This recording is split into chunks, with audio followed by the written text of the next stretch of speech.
एक बात और समझाऊंगा बेटा, जब तुम्हारे अपने बच्चे होंगे उन्हें अपनी गोद में लो, उनकी खुशबू को सांसों में बसाओ, तब तुम बाप बनने का मतलब अपनी रग रग में महसूस करोगे।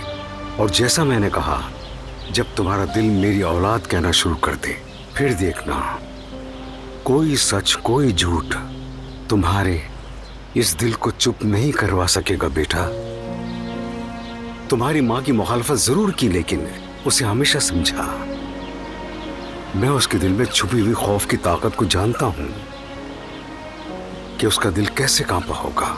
वो माँ है। तुम बाप बनो बेटा, बाप बनो। फिर आकर तुम मुझसे कहोगे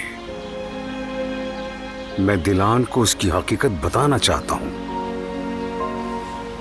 ठीक है? तब मैं उस वक्त तुमसे कहूंगा हाँ बेटा अब तुम जाओ, ठीक है? और दिलान के पास जाकर सब कुछ सच बता दो, लेकिन बाप बनने के बाद, उससे पहले नहीं। ये नहीं हो सकता। क्या मैं अडॉप्टेड हूँ?